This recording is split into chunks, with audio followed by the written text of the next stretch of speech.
কলকাতার এত কাছে থেকে এখানে যে এতদিন পরে আসলাম, সত্যি কলকাতার আনাচে কানাচে লুকিয়ে আছে এত সুন্দর সুন্দর সব মন্দির। তাহলে শুরু করা যাক আজকের স্টোরি। এই মন্দিরে ঢোকার রাস্তার দেওয়ালে দুধারে চিত্রিত রয়েছে জৈন সম্প্রদায়ের বিভিন্ন রিচুয়ালস এবং পারশনাথকে নিয়ে জড়িত বিভিন্ন ঐতিহাসিক কথা। এটাই হলো গৌরীবাড়ির পারশনাথ জৈন মন্দির। আসুন এবার ভিতরে যাওয়া যাক। এই মন্দিরটি কিন্তু সকাল 6:30 থেকে বেলা 11:30 অবধি, এরপর আবার বিকেল 3:30 থেকে সন্ধ্যে 7টা অবধি খোলা থাকে প্রত্যেক দিনই।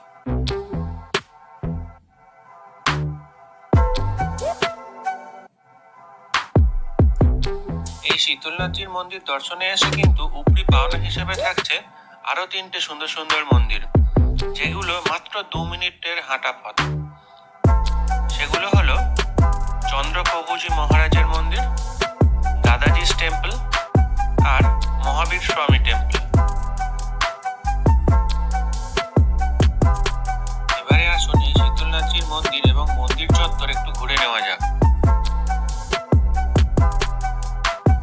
1467 সালে রায়বদ্রী দাস বাহাদুর মকিম এই মন্দিরটি তৈরি করেন এবং এই মন্দির প্রতিষ্ঠা করেন শ্রী কল্যাণ সুরি সোয়াজি মহারাজ।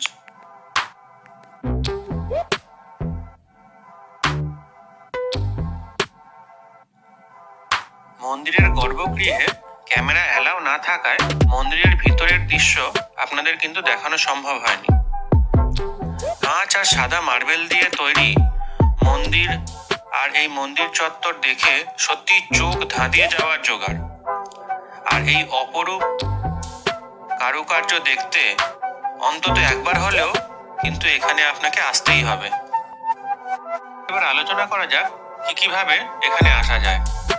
বিধাননগর নেবে অটোতে গৌরীবাড়ি, আবার কেউ যদি মেট্রোতে আসতে চান তাহলে শোভাবাজার মেট্রো স্টেশনে নেবে 1 নম্বর গেট দিয়ে বেরিয়ে বিধাননগরে আসার অটোতে উঠে গৌরীবাড়িতে নামতে পারেন।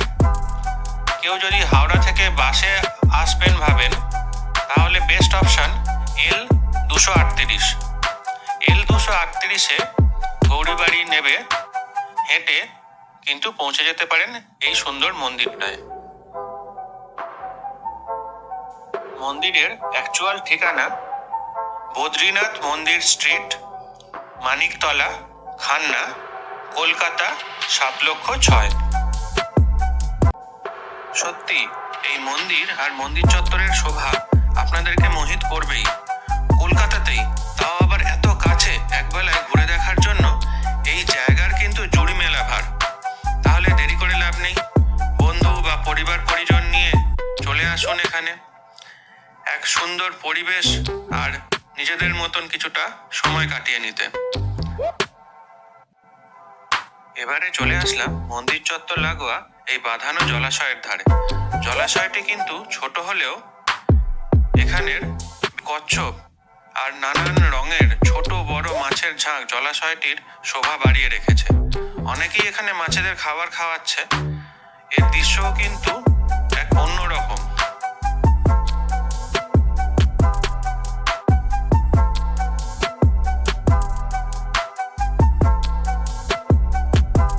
তাহলে কেমন লাগলো আজকের ভিডিওটা? লাইক এবং কমেন্ট করে জানাবেন, আর চ্যানেলে নতুন হলে অবশ্যই সাবস্ক্রাইব করবেন। দেখা হচ্ছে নতুন ভিডিওতে।